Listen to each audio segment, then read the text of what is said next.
Hello, Jersey Hoopheads, and welcome back to Jersey Jump Shot, the first and only podcast dedicated exclusively to college basketball in the Garden State. I'm Jerry Carino. This is my 21st season covering this fascinating beat. My colleague and podcast partner, Steve Edelson, could not be with us, but you know who is with us?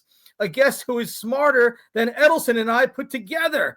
Rutgers post-grad forward Zach Martini has a degree in English from Princeton, where he helped the Tigers win 3 Ivy League titles and make the NCAA tournament Sweet 16. He's written a book analyzing themes in famed director David Lynch's films.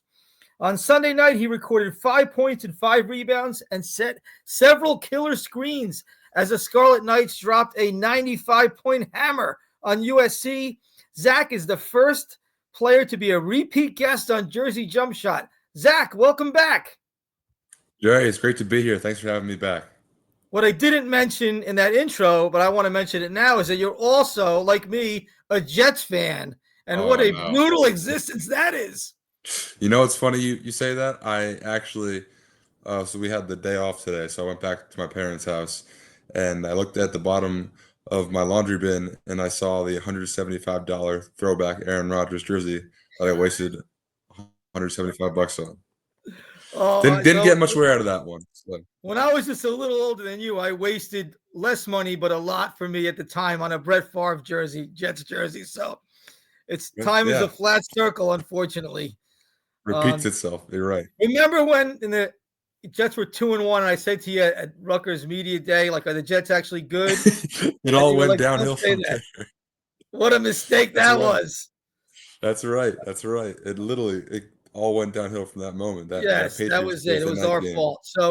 So anyway, moving on from the Jets, thankfully, and it seems like ages ago, and a lot has happened between then and now, Zach. And let's start right with the present week, which has been one heck of a week for Rutgers basketball.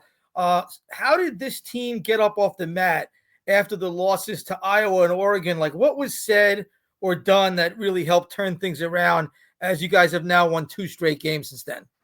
Yeah, I think we felt that we still have a lot to play for. And this group has a lot of guys who aren't going to be here next year that we want to go out on a high note. And an interesting move before the Washington game, before we went onto the bus, Coach Pikiell gave us a pregame speech that was pretty moving. And we've kind of embodied this idea that we're the orchestra going forward these last 5 games, and we have to just kind of get rid of all the outside distractions and all the outside noise. Like, we make our own music. And so far it's 2-0, and we're looking to play Michigan next Thursday and try to get a win. How demanding was the West Coast trip? This is a first for the program, Zach. 2 games on the West Coast. Like, what was the travel like, and what was that trip home like in the middle of the night?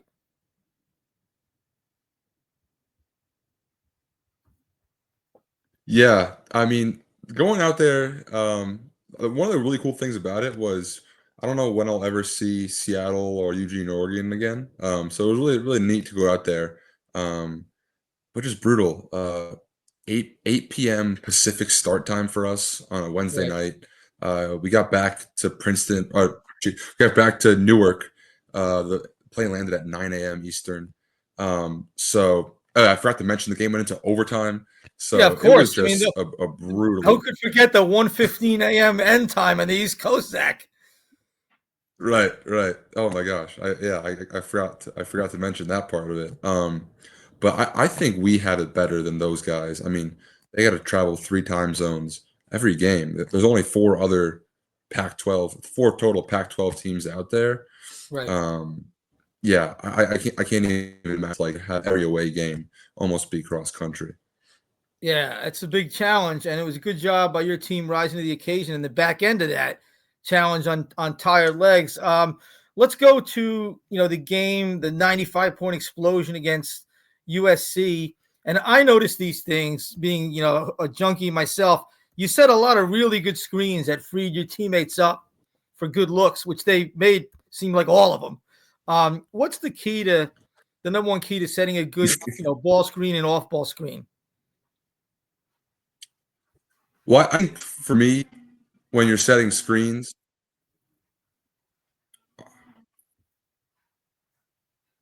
I think for me, when it comes in terms of setting screens, is you just got to know you're going to hit, and you can't be afraid to just hit someone back and try to be the enforcer and be the one that hits first. Yeah, and then Coach Knight does a great job preaching about the angles on screens and how to manipulate the defense in terms of where you're setting it. Um, just trying to get that angle where the guard really, really is coming off you really tightly. For the guys who are watching this, I don't know if that that graphic helps, but yeah. Yeah, I mean, you could tell they're working for sure. Also, another note from the game against USC, Bryce George throws down that dunk on the putback, and you're the first guy over to congratulate him. What do you think of these three? Well, for lack of a better term, we'll call them the other three freshmen in Rutgers program in the journey this season. I'm talking about Lathan Somerville, Dylan Grant, and Bryce George. And Dylan Grant and Bryce George in particular really had to wait for a chance to prove themselves. What do you think of the journey they've had and now the impact they're having on the team? Yeah. First off, they're great kids. I guess they're kids to me, but they're 18. Right. They just have a great passion for the game, great energy every day at practice, and they've waited their turn, and they're reaping the benefits of that now. And I couldn't be prouder of both of them. It's so rare for someone to unregister himself, and that's Right. just the type of team player Bryce is. And he got he got his moment yesterday. It was it He was threw great to see down that. a crazy dunk, a crazy lob actually, practice 2 days ago, the day before the USC game. So we've all seen what he's been capable of doing. Freak athlete, him and Dylan Grant, freak athletes. But yeah, they've just added. Just we've kind of had that next man up mentality this year, and they've done a good job filling out for Emmanuel. Good job by them. And can you put your fingers, Zach, on why this has been such an up and down season for the Scarlet Knights? Can you sense, like which version of your team is going to come out of the gate on a given night, or is it always sort of a surprise to everyone on the program too? Um, you know what? I think it's actually simpler than people are trying to make it out to be. Um, when Dylan Harper's healthy, I think we're really good. Right. And that shouldn't be a surprise. Like he's the best guard in the country, number one, number two pick, depending on who you ask. Um, and our track record is pretty good with him in the lineup. Um, and I know people might think it's too late, but we feel like we're getting healthy and we have a lot of momentum. And going into March, I know that's like I just said, it might be too late, but I think it's the right time to get hot for us. We feel really confident going forward. We feel really confident going into every game every night. But yeah. Dylan looked sensational against USC, and I know 25 points and 9 assists, and I know the 9 assists was what Steve Pikiell was really excited about Yeah, because he that also was had 6 steals, yes. Thank you for which bringing that up. he was even more excited about that. Um, No doubt. one thing Coach Pikiell is always referring to and always alluding to is Caleb McConnell, and his defensive prowess. And Dylan, getting 6 steals yesterday kind of made fun of was jabbing at Coach Pikiell about how he's filling that Caleb McConnell role yesterday. So everyone was happy for that part. That's high praise because Caleb, I think more than any player in Steve's 9 years at Rutgers, kind of embodies what he Oh, wants out of his guys. no So doubt. He is the Steve Pikiell player, 100%. yeah, Yeah. so that's high Um, praise, and like yes. like you alluded to, Dylan looking fully healthy and unstoppable in that game. Um, Yeah. so let's talk about the transition from Princeton, Zach, and it's a really interesting sort of dichotomy that I think says a lot about the different parts of college sports. Like this, what makes college athletics and especially college basketball unique is that in the NFL there's 32 teams and they're all roughly the same and they have roughly the same payroll and the same roster size and the same very close to the same everything. And in college it's just so different, from one level to the Yeah. next, from one league to the next. You've gotten to see now two totally different sides of this. Right. And what's the transition been like? And now that you've really experienced the rigors of the Big Ten, like the jump in competition and what kind of adjustments you've had to make? Yeah, that's a great question. I think one of the big things is just the travel. It is so different. Like going from 3 years of just bus trips up and down the Northeast, compared to flying to Nebraska Right. or Washington or Las Vegas. But that takes a toll on the body. That is tough. Like you wouldn't really account for playing in the Ivy League, but also. Every game just feels like this big giant production. The stakes feel much higher, which is really fun for me. Just I f- I view myself as like the ultimate competitor. So there's no game that you're not just getting totally amped up, juiced up for. Um, I have trouble falling asleep after big wins at the rack, honestly, because I'm just so excited still. Um, so that happened last night, to be honest Sure. with you. Yeah. And Yeah. that sort of leads me to the next question, Zach, and that is like, how have you been able to process playing in this fishbowl? And like I know in Princeton has good fans, and they pack Jadwin for Ivy League play, and there's a lot of people who are interested in the Tigers, but like this is next level with the size of the crowds and the size, and I would say from the outside, the intensity of the following, the visceral fan reactions to every game, good and bad, the That's national another media yeah. attention. How do you like Steve? Pikiell once said to me, like, I'm worried sometimes because it feels like my guys are either getting hugged or punched in the way they're No dealt doubt. with the fans and media, hugged or punched. Like that's a tough way to live. Like how do you process that? That's got to be different from your Oh, yeah. experience at Princeton. Yeah, it's extremely binary, like you just said. If we win, everyone loves us. If you lose, literally, as soon as you check your phone, if you lose, 10 Instagram notifications about how bad of a player you are. And I don't even start. So I Yeah. can't even imagine what it's like for Dylan and Ace, that world they live in. Um, I'm glad you brought that up. That is the biggest difference, I think, is just how many people really care about it. I guess people care about Princeton, like you said, but it just seems so magnified. Right. Um, but I will say one thing that uh, what this team is good at is just trying to just be level headed, and that's just trying to stay like the only people that matter are the guys in the locker room. All the outside noise, we try to just kind of keep that down, keep that out. And you're Zach, how old are you? 22, 23? Yeah, 22. Yeah, Yeah, you're a fully grown, developed man, but imagine being an 18-year-old coming into this environment, coming out of the cocoon of a high school. yeah, Imagine yeah. how that would trying to keep a level head through that. Right. Yeah, and I mean, I was never in those shoes because when I was 18, I wasn't playing. I mean, I was playing Ivy League basketball. So, I Right. mean, no one's texting you that you should be bagging groceries on Instagram after you Right. played Dartmouth. So, But that's what uh, some of your freshmen, your young teammates have to deal with, like that you didn't when you were 18. oh my gosh, yeah, and just on a whole nother scale too, And I don't because want I don't want to single out Rutgers fans or the Rutgers community here because this is what goes on across high major athletics. I think it goes on I'm across the sure. big, even more Oh, I'm sure. crazy in places like Indiana, where that's the New York Yankees of that state. That's no, you're right, no doubt. Yeah, yeah, So it's interesting to hear the player's side of that. Let's just staying with Princeton. I know you keep a close eye on the Tigers. always do. What Yeah. do you think of the season they're having, and what would you like to see from them over these next two pivotal weeks, Zach? Yeah, I think the main thing I would like to see, and I don't know if I can see this, is I hope Cade Pierce gets healthy. Watching him play, I know he had a bad ankle sprain in late Right. December. Uh, he just looks like he looks like he's still hurt.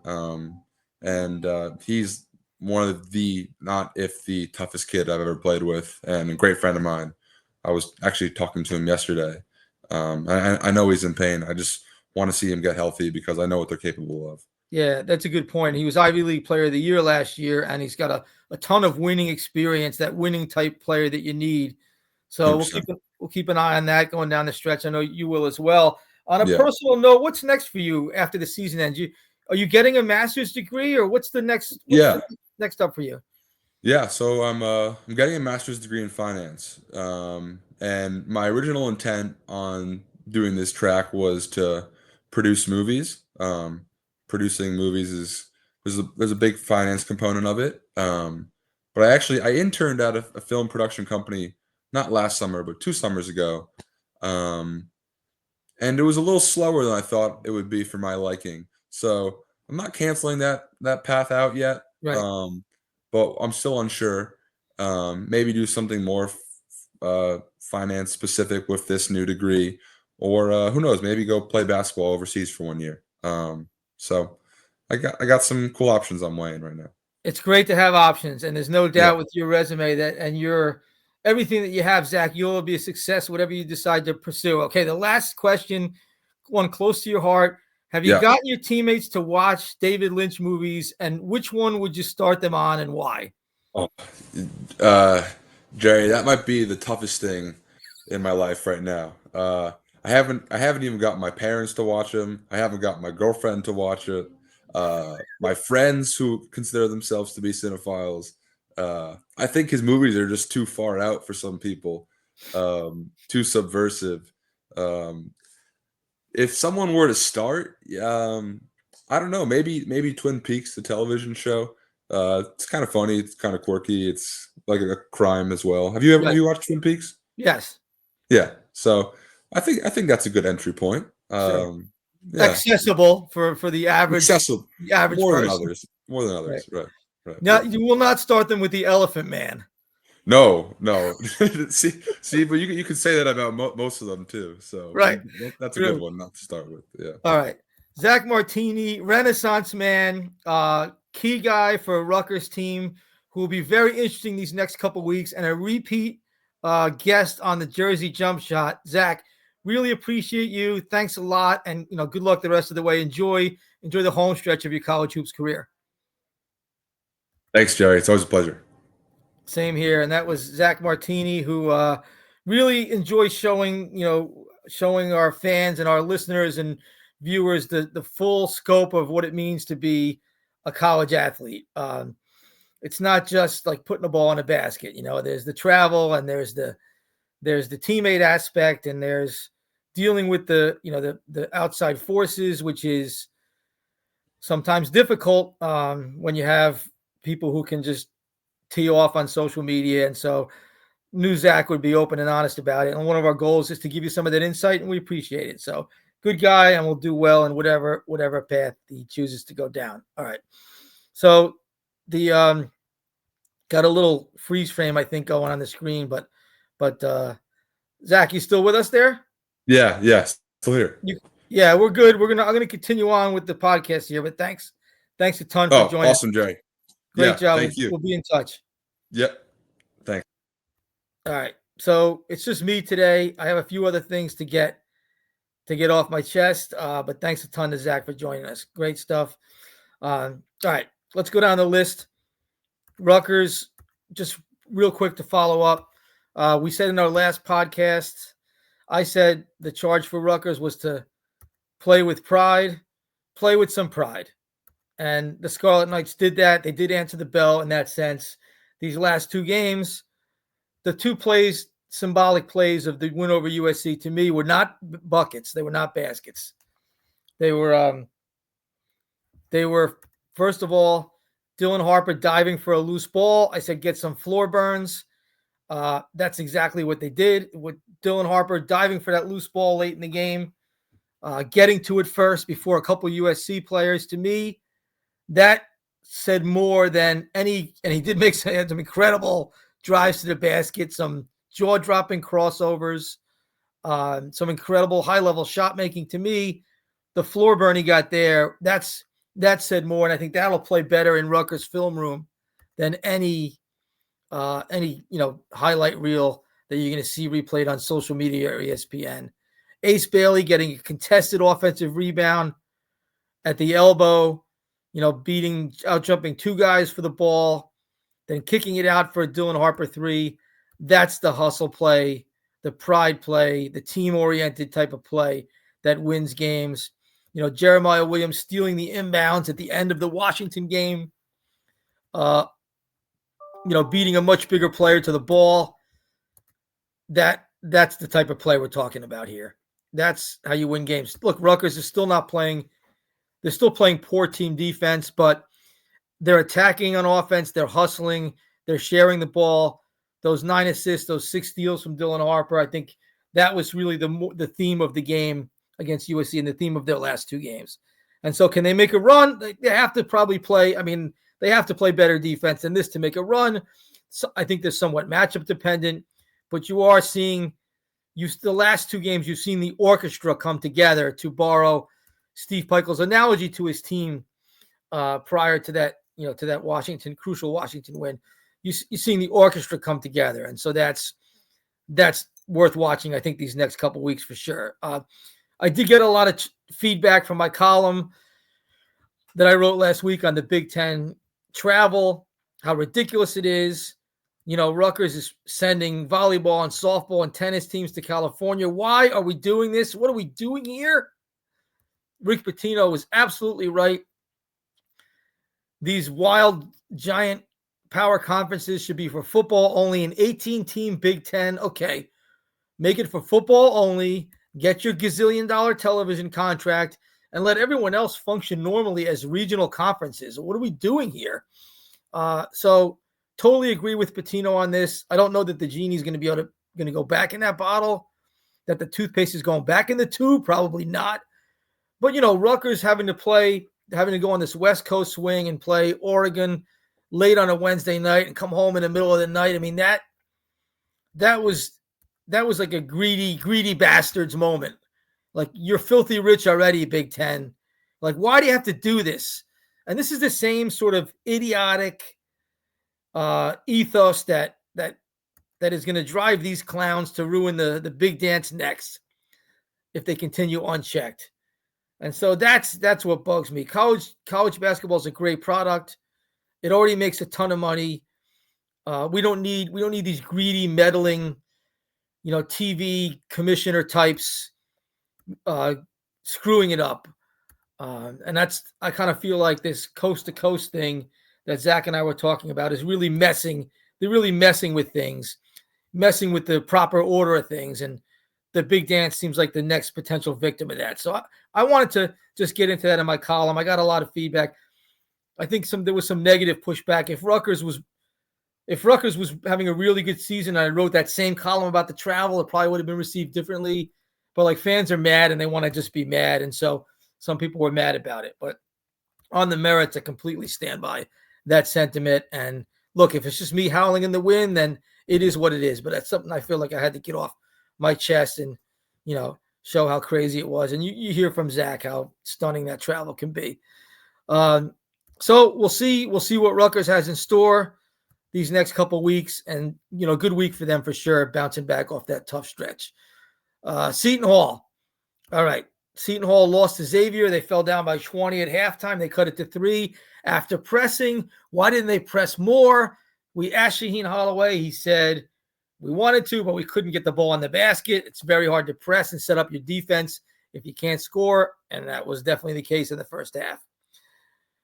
Seton Hall is 7-20. It's the first 20-loss season since 1983. PJ Carlissimo's first year. You're talking 42 years.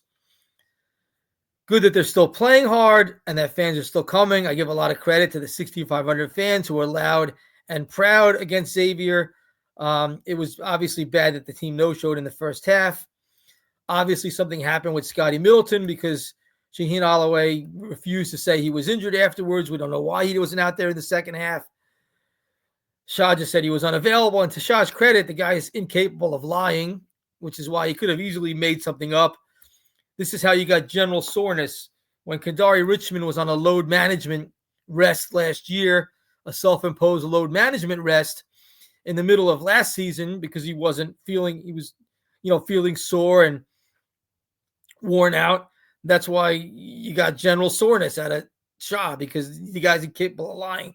He's not going to, say something that's just flat out not true. So general soreness was like roughly true, and that's what you got. And so that, we'll see how that plays out in the next game against Villanova on Wednesday. It did get my attention that there was hardly any media there at all other than student media and me. So it's been, hard times for Seton Hall this year. We have discussed what the Pirates need to do moving forward. I think they need to keep God's will Arierne. I really like the big guy. The freshmen, I think, can be something. He could be an impact big. They're not growing on trees. If you got potentially one, you got to keep them. Keeping Isaiah Coleman is important. I don't know if they will. It's bad optics if you lose him. It hurts continuity if you lose a player like that.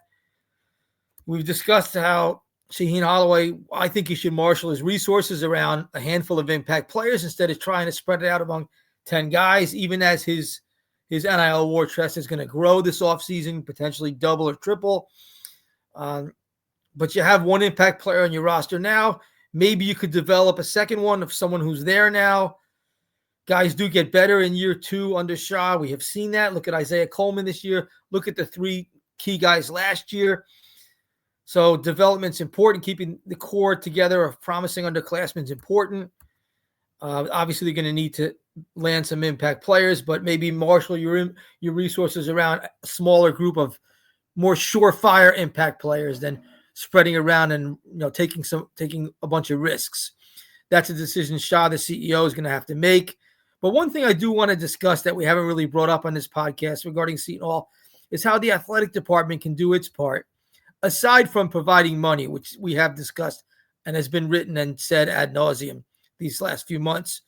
I want to discuss this through the prism of the player reunion. John Yablonsky, who, of course, was a fan favorite at Seton Hall, as a walk-on intramural hero, turn walk-on, turn scholarship guy who, backed up the point guard, backed up Shaw when Shaw was a senior, scored 12 points at Rutgers, legendary guy. And so he's now started this sort of engagement group with fellow former players, and 35 of them showed up and were brought onto the court during a first half timeout. It was really the highlight of the Xavier game, I thought. And there were some really good players who we haven't seen in a while, guys like Andre Sweet, who haven't been back in a long time, and of course some regulars like Danny Calandrillo, who are there all the time. 3 of the top guys from the Final Four team were there. It was great to see younger former players, older former players. Greg Tynes in the house, Andre McLeod in the house. You're talking about 2,000-point scores, program legends. It was a really nice moment, and super credit to John Yablonsky. But he basically did this like on his own. And so, can the athletic department, partner with him more and take more of a partnership and ownership of this with him going forward? I have no problem with them being introduced during a timeout. Halftime, a lot of people aren't in their seats. They got a standing ovation from everyone in the crowd during that timeout. I thought the timing of it was fine. But can the athletic department partner with him in getting this together in future years and growing this? I felt like I was the only one really promoting it. I promoted it because I thought it was newsworthy, and fans would, in a down season, it would give them something of interest that wasn't bad news, and they responded really well to it. A lot of people read it and shared it, talked about what I had written leading into the game. But can the athletic department do more with this concept and help to grow it? You're talking to John Yablonsky after the introduction. We were talking off in the hallway in the concourse at the Rock, and he said, I want to do more than just show up at games with these ex-players. We'd like to do some things like on campus. Like, I'd love to get them to tour the new practice facility, which the ribbon's being cut in late March. It's absolutely gorgeous from what we've seen on campus, the extension of the recreation center.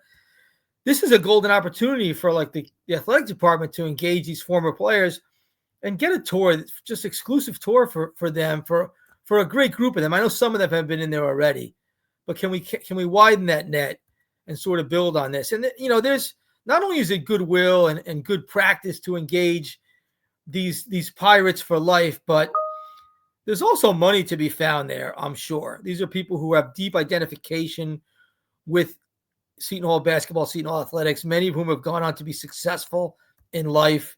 And so I believe there's also money to be found there. It's really a win-win to be engaging this group to the max. And so I just got the sense from speaking with John that like he was doing a lot of this on his own, and it would be, even though Seton Hall welcomed them with open arms on Sunday, I think it makes a lot of sense for the athletic department to go all in with this moving forward. And another thing I want to address is the attendance. I write about the attendance every game. a little bit about it. I've always said that crowds sway outcomes. Crowds matter in college basketball more than any other sport. I got to give Seton Hall's rank and file fans a lot of credit for turning out in big numbers for UConn and Xavier. Close to 7,000 Seton Hall fans in the building. Like Seton Hall fans alone, there was some UConn fans there, bumping that attendance number. But at least 7,000 Seton Hall fans in the building for these last two games really added a lot. I think in a late in a lost season, not only did these fans showed up, but they brought it. Like they brought the juice. And the team, I felt like, responded to that. And it mattered. And regardless of how it impacted the game, and I really do think it helped get them across the finish line against UConn, beyond that, it sends a signal, I think, to like Shaheen Holloway and to Seton Hall's players, that there's a lot of people who still care despite the 20 losses. And so it was really impressive to see that. But my point here, my next point is, if the middle-aged fan can turn out in big numbers on the weekends, so can the students. And it's really a disgrace that you have 6,000 to 7,000 alums, fans in their 30s and 40s and 50s and 60s filling, lining that lower bowl. And then there's like 50 students in the student section. That's a disgrace. It's one thing if no one's coming, if everyone's given up. But to see the dichotomy there and the disparity between how the alums care and the students don't is embarrassing. And I'm tired of the excuses of, there's classes on Wednesdays and it's Valentine's Day and and there's this and there's that. Like, this has to get addressed because it's not just this season. Late last offseason, as you had this fourth place Big East team, this great surprise, making an NCAA tournament push. The student crowds were poor. They were sagging. And the regular fans were showing up in their usual numbers. And the student section was like half filled. What is going on there? So to me, it speaks of some cultural issue, some cultural drift that has to be addressed. And I don't know that it's going to fix itself. I think this is something that, as much as it's the fault of the students, it's not going to just fix itself. And I want to just say, I want to make an exception for the students who are showing up. The small core of hardcore Bluebeard Army fans who are there. Like, you're not lumped in with this, obviously. And so please don't take this personally. This is a bigger issue here. And I feel like the athletic department and the university can't just shrug its shoulders. This has to be engaged. And so how can we handle this? I think that's a question that has to be asked at the highest levels of the university. Like, this is an optic that needs to be addressed. So how can it be addressed? What can Seton Hall do to give students, improve their seating? I know there was some seating that was taken at the baseline that maybe knocked them back a few rows. What can be done to get them there, to promote the team, to promote the games, to promote the importance of being there? There's a Greek night promotion that's going to turn out students for the Villanova game. They do like 2 of these a year. So it's possible. What else can be done to make this a more consistent occurrence? And I don't know. I don't know the answers. Like, I don't work on that. This is not my job to solve the answers to this. But it's got to be somebody's job. And that has to be something that gets looked at. And I don't want to point fingers at individual athletic department employees, because I really do feel like this is something that has to come from higher up. The impression I get, no one has said this to me in particular, but knowing the place and being around, and no one on the outside knows this place as well as I do on the outside, who doesn't work there. And I get the impression that the athletic department is not funded enough. Everyone's stretched thin, doing like the work of 2 or 3 people. They need more resources, more people to attack some of these issues that I've been discussing. It's not the fault so much of the employees who are there, most of whom are working very hard. It's the fault of the Board of Regents, the university leadership, maybe the Archdiocese, who have not given athletics the support that it needs, have not prioritized it enough, have figured, we can mom and pop it, we can shoestring it because we've always done it that way, and it's always been done well enough. Well, Now it needs a boost. And so that commitment has to come from above. This message really is going to members of the board, members of the university hierarchy, the folks who really control things. Like, you need to give your athletic department more help so you can engage your former players and your alums better, more help so you can get your students there. I'll give you a small example, okay, of a fail from this past year, an unforced error. It's a big deal every year to a certain hardcore segment of Seton Hall fans on University Weekend when the team comes out in Walsh Gym and does its intra-squad scrimmage. It's a long-standing tradition. It's been a thing that they pack the gym for, and that the alumni who matter the most, who care the most, who will contribute, who engage, come to. It didn't happen this past year because the University Weekend was the first weekend of November, like 48 hours before Seton Hall's opening game. So obviously they're not going to run through an intra-squad scrimmage 2 days before they open against St. Peter's. Why did this happen? Why was this conflict come about at a place where basketball is the front porch, where like Seton Hall is basketball to a lot of people and a lot of the alums? Why did this happen? That's the kind of thing that has to get addressed. And so, an athletic department that is in sync with folks running the university, the board of regents, like stuff like that should not happen. And so it's a small thing that needs to get fixed. And in general, I feel like the athletic department and the university, they're going to have to do some patching up this offseason with fans, with students, to get everybody on the same page. That's going to take a big effort. And that has to be more than just what's taking place to date. Extra needs to be done. Extra means more money, more resources. That has to come from the top of the university. So that's a message that ideally gets to someone who needs to hear it. That's my take on it as an outsider who has a really good understanding of Seton Hall, a place that has succeeded for a long time on its own resources, but now needs a boost. So it's time to act. Okay. That's my sermon there. Moving on real quick to Princeton. Tigers are 17-9 overall and 6-5 in the Ivy League. They got to make the 4-team Ivy League tournament, right? Right now they're sitting in fourth place after splitting over the weekend at home. It was interesting to hear Mitch Henderson take a really positive tack in his post-game press conference after losing badly to Dartmouth at home, which should not have happened. As we discussed with Zach Martini, Cade Pierce is not himself. They need him, obviously. I don't know what can be done there as the clock ticks down. But 3 games left at Columbia, at Cornell, home against Penn. They've beaten Penn 12 straight times, which is an unbelievable streak and one of the best rivalries in all of Ivy League sports. And they might have to do it a 13th time to not only get into this Ivy League tournament. Obviously getting in is a priority, but ideally to get in that 2-3 game so you don't have to deal with Yale in the semifinals, because it seems like a bad matchup, and Yale is on a heater right now. And so that's sort of the charge for Princeton.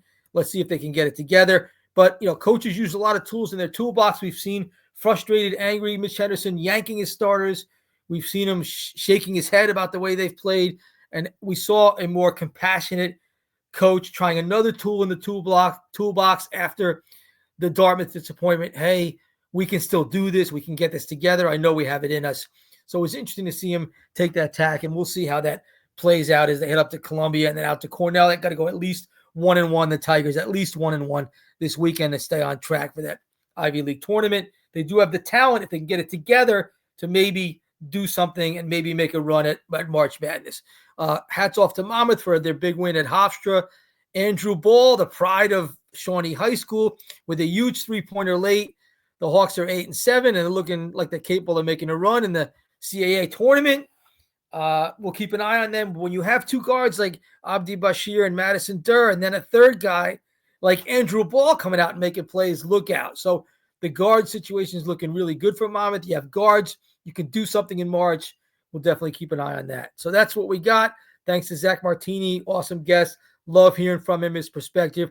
Thanks to you, the hardcore Jersey hoophead, staying with us through what has been a challenging season, but never a boring one. And we'll be back to hash more of it out next time on Jersey Jump Shot.